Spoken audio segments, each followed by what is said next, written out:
IIFL Finance Limited Q1FY2024 earnings conference call. As a reminder, all participant lines will be in the listen-only mode and there will be an opportunity for you to ask questions after the presentation concludes. Should you need assistance during this conference call, please signal an operator by pressing star then 0 on your touchtone phone. Please note that this conference is being recorded. I now hand the conference over to Mr. Nirmal Jain. Thank you, and over to you, sir. Thank you, and a warm welcome to all of you for being on the call. So I also have Kapish, who's our CFO, and Venkatesh is here today. He's our CEO of microfinance business, and they will actually take over after I just give opening remarks. So as all of us know, that Indian economy has been doing well. And in fact, in a world where most of the economies are in bad shape, India stands out. And India's international standing as well as our relationship with the US after PM Modi's visit has had a dramatic change. And in terms of the excitement about India, I think it's at all-time high. And also our economy now is on double engine like many state governments. So till now we were just depending a lot on consumption, but the capex cycle after a long time has revived, and therefore the economic growth will have the double boost of capex as well as consumption. And the capex probably can lead from here on. There's a feel-good factor as we meet corporates and investors, and also the demand for bank credit and the corporate credit in particular is growing. That will have a good impact, cascading impact on the SMEs and the small borrowers that constitute our customers. Inflation has been under control, and therefore we believe that the interest rate cycle in Indian context at least will have a pause and probably will not see more rate hikes. Having said that, in this quarter actually we have seen some of the banks whose MCLR has been going up, and when there's a reset there on 1st April, they have increased the interest rate. But going forward, we hope that at least it plateau if they not come down in the near term. In terms of our core businesses, our loan AUM has grown by 29% on a YOY basis, which I think is in line with our targets and a robust growth. First quarter typically is a slack quarter for many businesses, but still on a quarter-over-quarter basis, our loan AUM has shown a 5% growth. Our profit after tax also, after considering for the minority interest, has also grown by the similar 29%, and prior to minority has gone by 43%.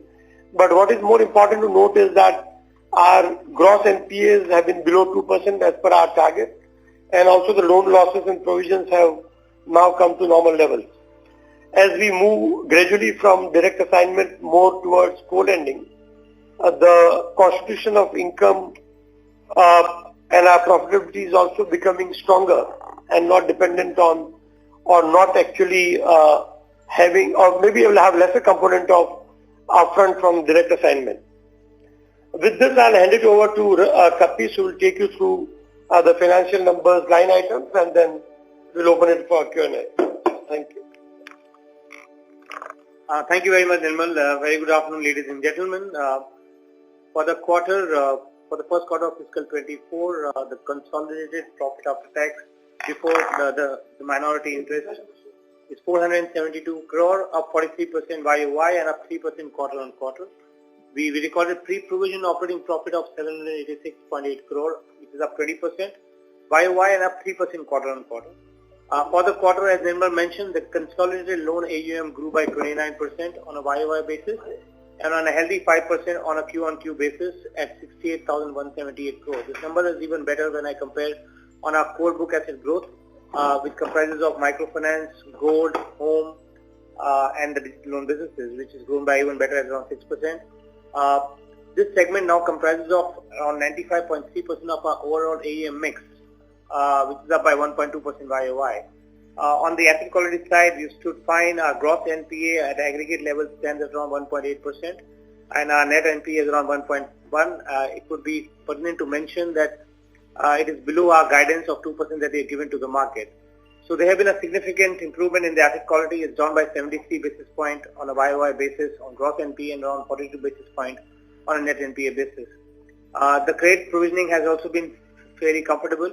The ECL provision on an Ind-AS basis gives a provision coverage ratio on our NPA at around 159%. Yeah.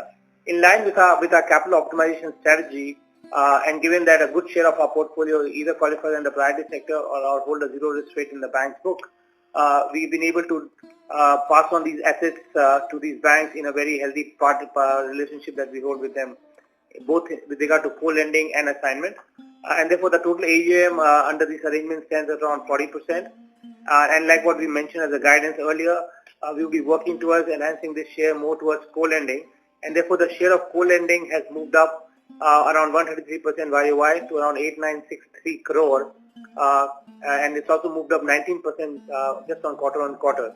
The assigned portfolio has moved up by 4% Q-on-Q and 21% quarter-on-quarter and stands at around 17,700. Yes, we have seen precisely during this period of June 22 to June 23, the bank repos have moved up by 250 basis points and MCLRs are moved up by close to 150 basis points. Even then, we have seen a very relative muted growth and increase on our cost of borrowing. Our cost on borrowing during this period YOY has gone up by 44 basis points, and on a quarter-on-quarter it's gone up by 15 basis points because of the action that we have taken on some of our high-cost borrowing by either retiring them or replacing fresh borrowing at lower rates. Just to give you an update on our liquidity positions, we stand very healthy there. During the quarter, we raised close to 4,500 crore through term loan, bonds, and refinance, all of long-term nature. And around 4,155 crore was raised through direct assignment of loans, largely from the gold and the home loan products, and also a very decent share of the microfinance products as well. So some of the key fundraisers include 175 million that we raised in the form of ECB through HSBC, Union Bank of India, and Bank of Baroda. And one highlight that you will note is we had a public issue of our NCDs. Bulk of this money came in the form of long-term money, and they were oversubscribed 1.5 times, aggregating around 452 crores for us. So our cash and cash equivalent, including committed undrawn credit lines from banks and financial institutions, stands at around 6,510 crores, which is more than adequate to meet not only our near-term liabilities but also to fund our growth. And as we results go out in the market, we should be able to then get into fresh lines of credit to negotiate and discuss with our bankers. We also hold a very positive ALM with hardly any kind of exposure on the shorter side of the window, and we stand at a net gearing of around 3.3, which is down at around 3.5. We've been consciously working to see our liquidity position, and you see these numbers have come down, which is resulting in a lower negative carry as well on the balance sheet. So our annualized ROE for this quarter stands around 19.1% at a consolidated level, supported by a strong ROE of around 3.6%. Our earning per share for this quarter is around 11.2 per share, which is up 29% YOY and 3% quarter-on-quarter.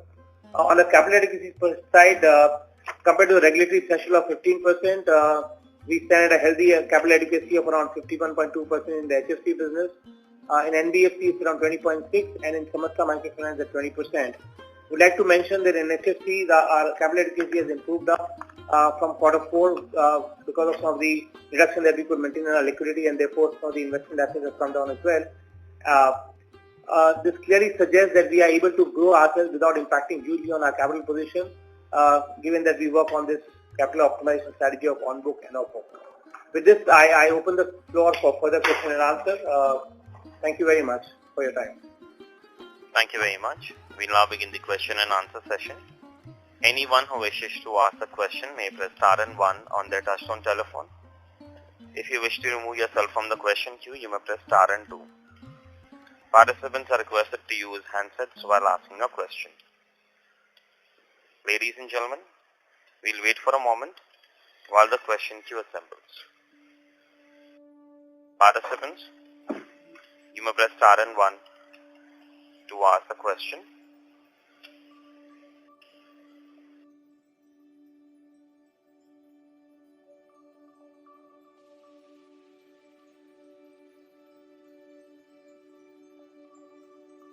The first question is from the line of Anusha from Dalal & Broacha. Please go ahead.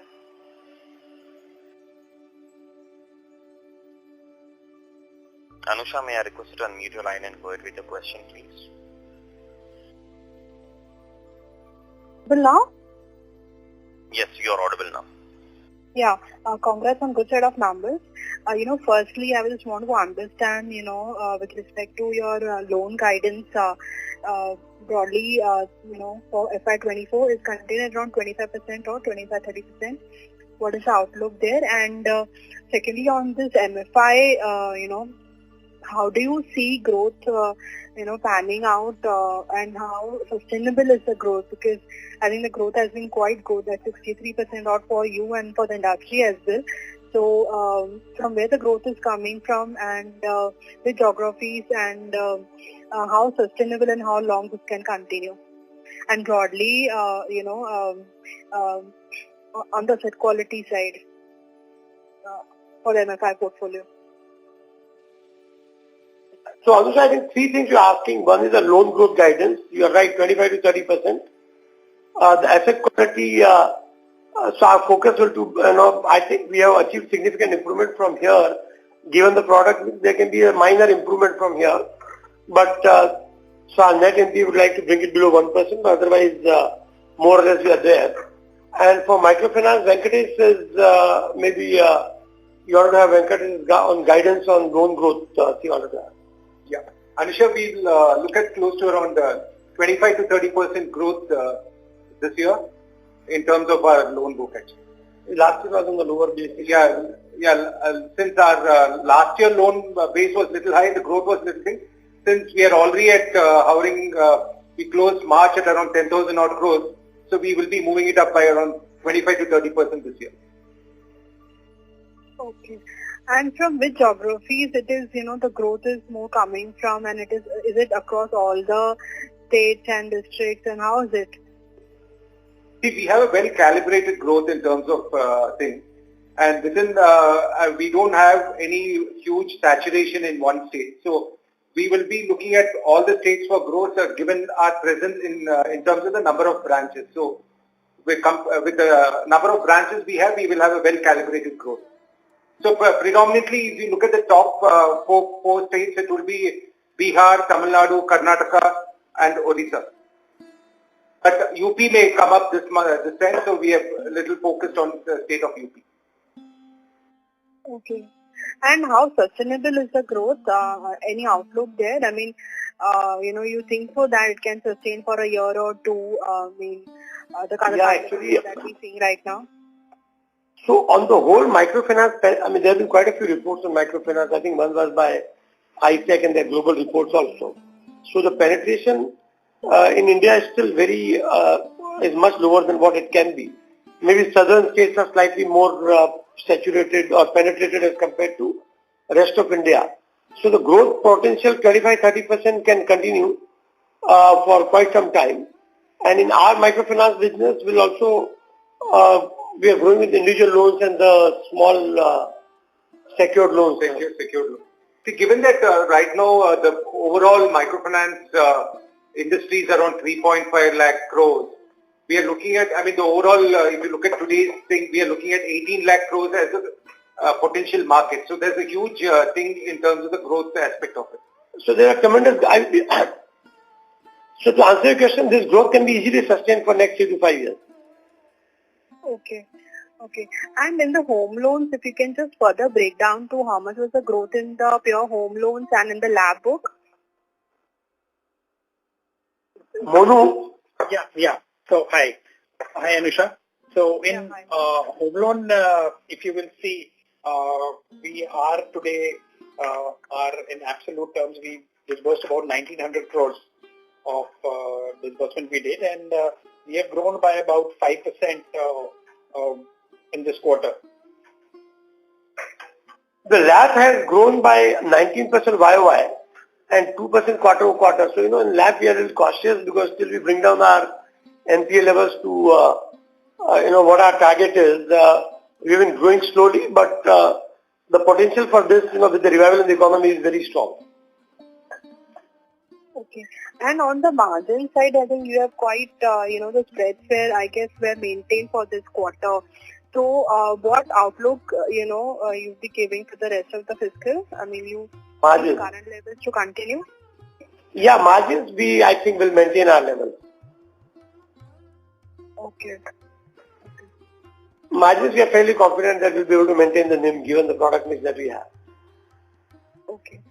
And lastly, on the branch expansion side, what's the outlook there? So today there is branch expansion. Last quarter has happened in microfinance and housing finance. In microfinance, the larger branches, we split them into two from a better control and management point of view. In HFC also, I think a significant part of our expansion has already taken place. So going forward, this year branch expansion will be slow. Okay. But still, if you can just put up some number. Okay. So if you see if you look at our NBFC branches, it basically cater to gold loan and SME. So we had something like 2,682 branches as of March. There we have added about 36 branches. So we have 2,718, and they were in the pipeline. HFC branches have gone up, by 24, and the microfinance we have set up about 85 new branches in the last quarter itself. Now in this full year, I think there'll be about, if you look at NBFC, we probably have 150 new branches. HFC, Monu, what is the plan for the rest of the year now? We are expecting to open not more than 15 to 20 branches because in the last 2 years we've had a good footprint of about 180 to 200 branches. So about microfinance? Yeah. So microfinance will be a little more, maybe around 200 more branches will come up, but these are small branches in the split branches. Wherever from branches becoming larger, they have to handle the customers and the collections. So there probably will split them. So I think that is the plan. Okay. Yeah. Thanks a lot. Thank you. Thank you. Participants, you may press star and 1 to ask the question. Next question is from the line of Deepak Podar from Sapphire Capital. Please go ahead. Hello. Yeah, Deepak, go on. Thank you very much for the opportunity and many congratulations for a good set of numbers. So first of all, I wanted to understand on what percentage. Hello. Yeah.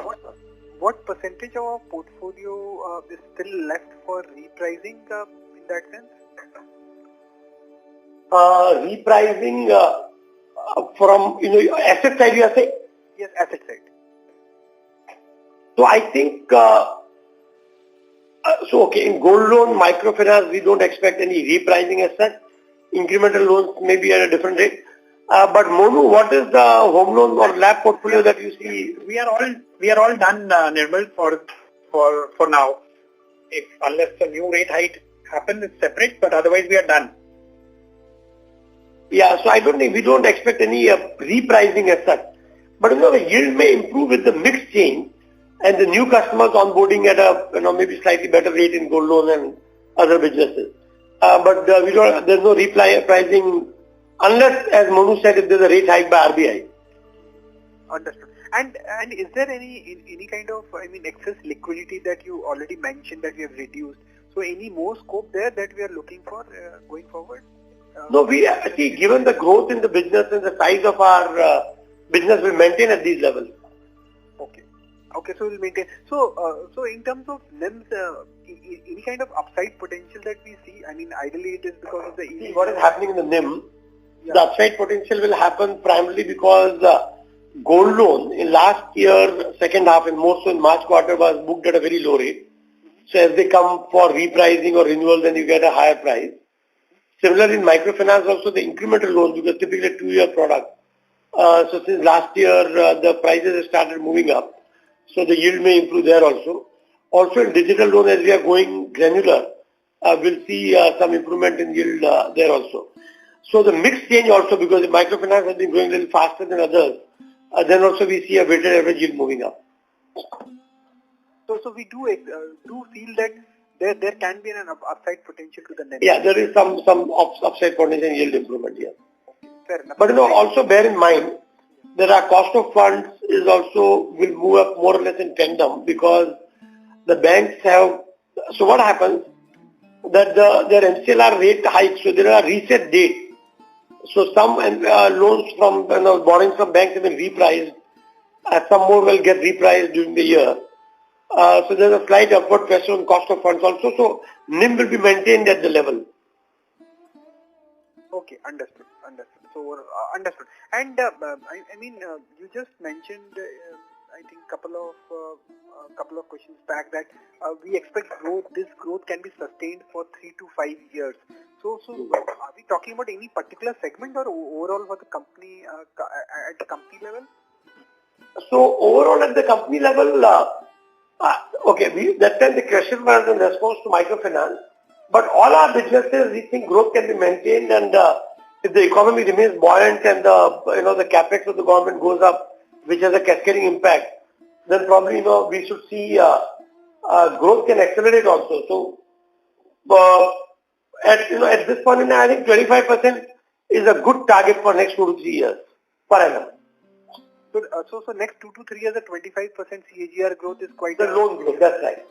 Achievable target for us. Because we expanded our network and we will make our network more productive, and the economy has been fairly robust. So I think affordable home loan also probably, Monu, I think we should see some acceleration now.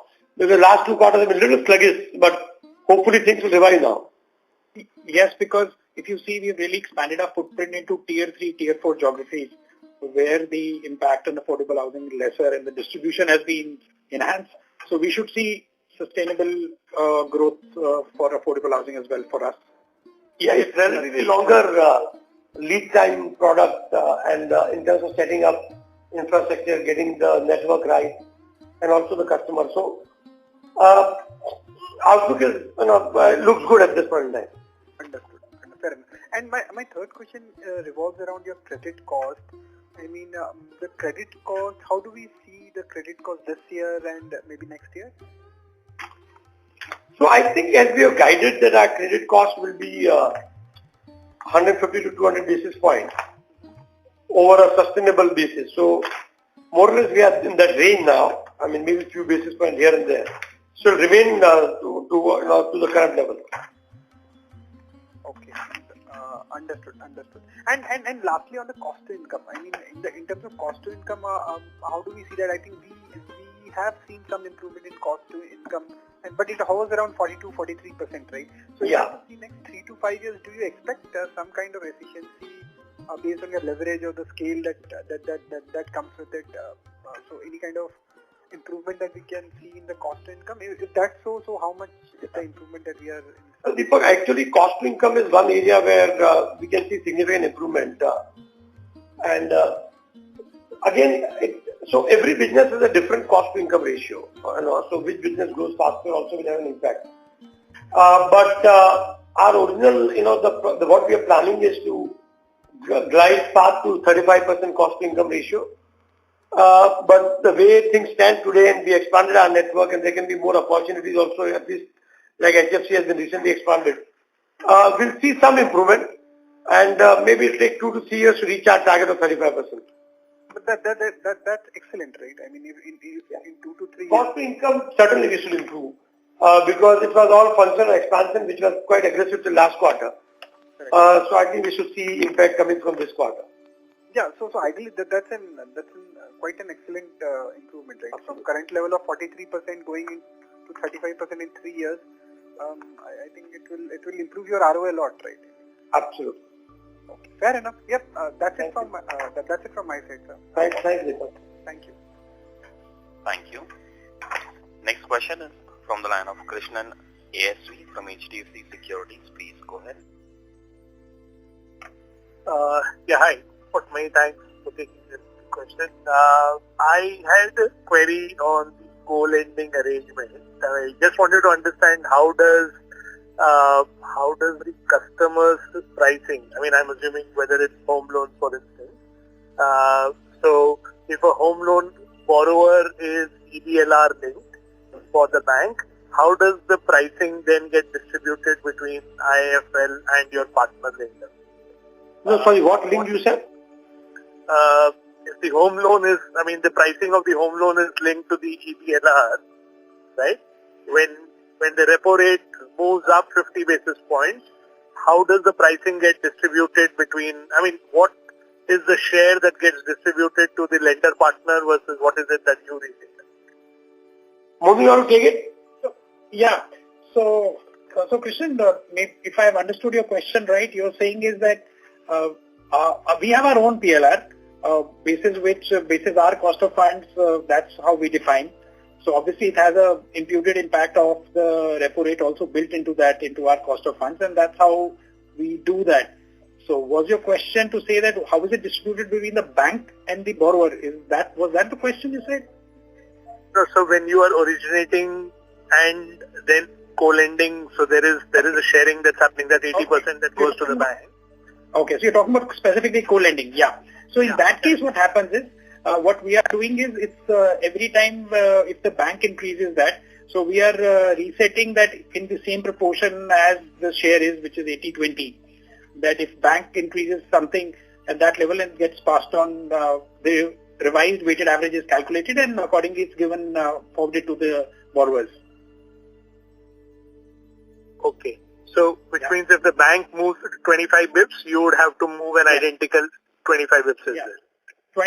80% or 25 bips would be 20 bips for that customer.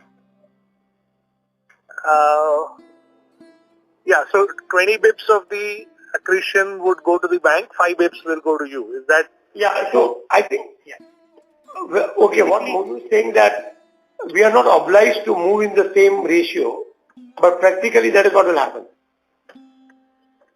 Understood. Okay. Understood.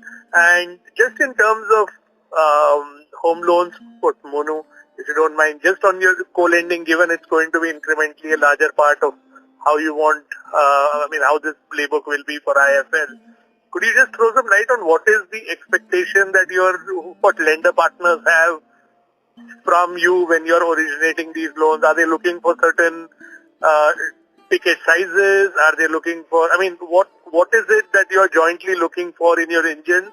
And where are you for finding that overlap best? Sure. So Krishnan, if you know, the entire co-lending was meant for the PSL book. So it any which ways is directed towards enhancing the priority sector loans. So for us and the banks, it is very much common what kind of TG and the ticket size they are expecting. And good for us that our any which ways are 95 to 97% of our natural business was priority sector loans. So we didn't have to really redirect our business model vastly in terms of the target group. Now then comes is every bank has its own set of credit policies, which over a period of time we've been able to map them and put them in sync. So every bank follows its own credit criteria, which we are able to do, and we are not feeling anything out of line that we have to really change any course correction for us to do this business. I think naturally our business fits very well into most of the banks' co-lending portfolio as well. Understood. This is helpful. Thank you. Yeah. Thanks, Krishnan. Thank you. Participants, you may press star and 1 to ask a question. Next question is from the line of Mona Khaitan from Daulat Capital. Please go ahead.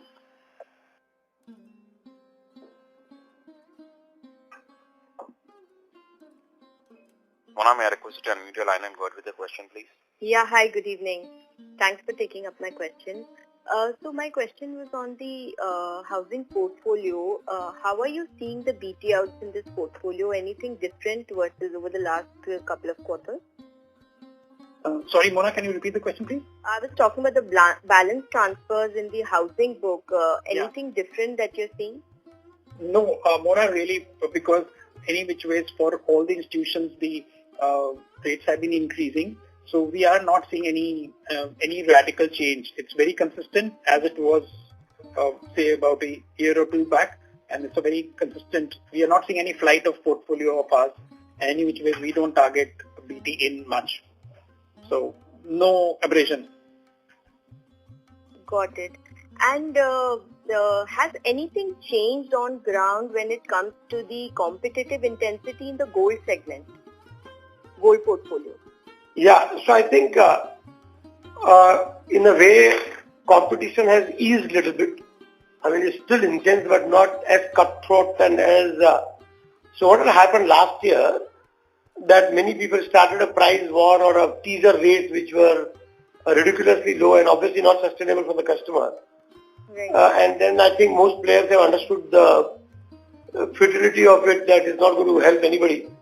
So to that way, market has become a little more sensible, and the prices are more fair prices rather than the teaser prices which are at a lower than cost, and then you try to increase it later. But I think that competitive intensity has eased now. I mean there, but it's not as bad as it was. Got it. And just finally, on the demand outlook on ground that you're seeing across all your core portfolios, particularly HL and gold, how is the demand environment at this point? Demand environment is very good. Gold in particular, gold, microfinance, MSME is very good. Housing also is facing competition that way. Is also good and improving. So demand outlook for all core products is fairly good. And going forward also, it looks like that in next few quarters, I think demand will remain strong. Sure. Thank you. Thank you. Participants, you may press star and 1 to ask a question. Next question is from the line of Navneet, individual investor. Please go ahead. Hello? Yeah. Hi. So it's great to see good traction in terms of your fundraise via the ECB as well as oversubscription on your NCDs. I have just one question on your credit rating. I believe you are at AA by CRISIL right now. So my question was, in your discussions with these credit rating agencies, what are the triggers for an upgradation further of your credit rating to maybe AA plus or even AAA? Is it mainly size? And if it is size, then, what is the size that they look at for an upgradation? No, you're right. They look at size and the performance, and I think on all parameters, I believe that we have done well. So it's time. So maybe, the result is a quiet period, and then after results, we need to follow up. So it's the review time from credit rating agency point of view. Typically, it goes step by step. So from AA to AA plus, and then it'll take some time to go to AAA. But basically, scale and the quality of assets as well as performance, management team, all these criteria are taken into consideration, and it's time that they take cognizance of these things. So, do you think you will be eligible for a AA plus rating in the next 12 to 18 months? Do you think that could be possible? I think for sure that we are eligible, and we deserve that. Let me put this way. Okay, thank you so much. That's all from my side, and all the best. Thank you. Thank you. A reminder to all the participants, you may press star and 1 to ask a question. Next question is from the line of Saptarshi Chatterjee from Grow Asset Management. Please go ahead. Good afternoon, sir. Thank you for the opportunity and congratulations on a good set of numbers. My question is on the LAP business, where in a couple of years we have reduced our ticket size significantly. But what we are seeing is the stage 2 and 1 to 30 DPD remains quite high.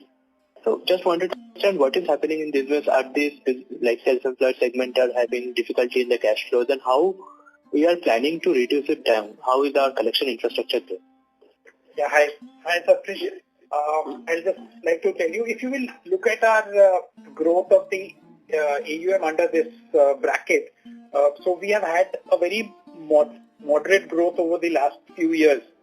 So really we've been trying to transform this business from a big ticket LAP business to more granular LAP business.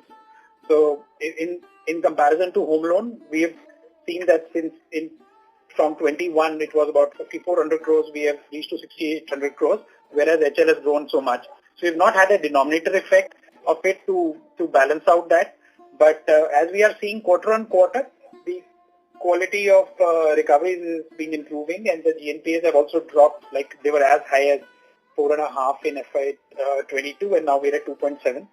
So we are pretty confident that maybe by end of this March, we should see these numbers to be even below 2% for LAP business as well. And we are fairly in-house driven collection setup, and we have been pretty successful in containment, and now we should see reduction by March 24 for sure. Great, sir. Thank you. And in the microfinance side, if you can give some colors like how much would be rural versus urban in the portfolio, as well as like a cycle-wise breakup of our microfinance customers, and how many customers or what percentage of customers would be exclusive to us, or one lender plus us that way? I mean, in terms of our urban and rural mix, we have close to around 70% rural, and another close to around 8% would be semi-urban. Even our urban mix, we don't actually operate in the proper urban. We are in the peripheries of the urban thing. So we are again predominantly, you can say, semi-urban and a rural mix kind of a portfolio. If you look at our Cycle 1 customers across board, since we are onboarding lot more customers, given we have expanded our branch outreach to new states like UP, we have started AP, and we just going to kickstart Telangana. Right now, our Cycle 1 customers are hovering around close to around 40%. The balance of customers would be from our existing cycles. And in this one, the new to credit per se would be close to around 18%. 18. And sir, in there, what would be like customers who would be like we will be the only lender, as well as there would be two lenders including us? The new to credit, what I mentioned is we are the first lender in that thing. Okay. Okay. And sir, in the digital loan portfolio, where ticket size is around 60,000 rupees, do we get to know what are the usage of these loans, and like how do we track that? Is it kind of a BNPL loans therefore? So they are more, most of them are small businesses, and they are used for working capital primarily. And some of them are like personal loans, but these are all individual self-employed people or professionals and non-professionals. So the predominant use would be more for working capital. So BNPL we don't do much actually, because it requires very deep integration with the shopping and the e-commerce websites. And secondly, that space is a little crowded. We have done some bit with the partnership with Jest, but that also has now been discontinued. So BNPL is not our focus area. Okay, and there, do we use that 5% FLDG? No, because most of the, RBI has come up with guidelines that is allowing that. So most of our business is not through partners where, so 5% FLDG is relevant when you are relying on fintech partner, and they basically are sourcing the customers, they are trying to make some preliminary assessment on the quality of the customer. So that is there, but it's very limited. So in our case, 5% FLDG business is not much. Understood, sir. Thank you so much, and all the best. Thank you. Thank you. Participants, you may press star and 1 to ask the question. Next question is from the line of Tushar Sarda from Athena Investments. Please go ahead. Yeah, thank you for the opportunity, and congratulations on excellent set of numbers. I just wanted a little bit more understanding on your cost by assets, business line wise, and you've given some information on slide 44 and 45. So what I see is for gold loan is almost 5.5%, whereas I think the industry operates at around 3%. So what am I missing here? Why your expenses still a little bit on the higher side?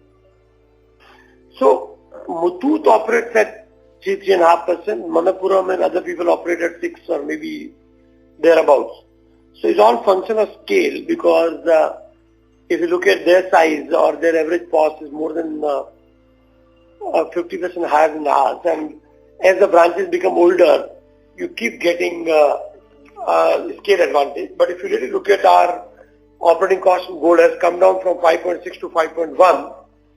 But the trajectory is, to follow Muthoot over a period of time, but it is still 2-3 years away. And that is what is the same thing which is earlier question was whether cost income ratio will come down. So our primary cost in NBFC is gold loan branches. So as this goes down, you'll see cost to income also coming down. But it's all scale. So what happens is if we keep setting up new branches and our average productivity per branch remains low relative to Muthoot or established players, and then we have our cost structure will be higher. But it's still, it's some time away. It's not going to happen overnight. But I think what we need to see is that it keeps improving or cost income ratio keeps going down. And on microfinance, what are your thoughts? Again, microfinance, in terms of we have been able to bring down the cost to loan and the cost to income, both are same. But if you see this quarter has come down from 7.2 to 6.7. The established players will be at 5.5, 6. So we'll also have to follow that path, and so we are on the right track. Maybe I can put that way. Okay, thank you. Thank you. Thank you. Ladies and gentlemen, you may press star and 1 to ask a question.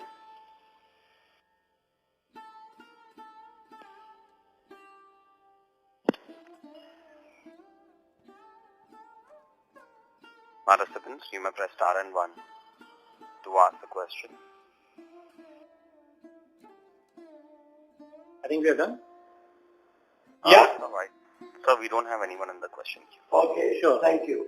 Maybe Kapis can give the closing remarks. So thank you very much, ladies and gentlemen, for joining and supporting us. I hope it was a very interactive conversation that we had today at the end in the Q&A. We're happy to address any further queries that you might have. There are more than 20 parties in the conference. You may reach out to us at our investor relation email and anybody else in the company, and we'll be happy to address any query that you any further have. Thank you very much. Thank you very much. On behalf of IIFL Finance Limited, that concludes this conference. Thank you for joining us. You may now disconnect your lines. Thank you. Please subscribe and press the bell icon to never miss another update. Please like, share and comment.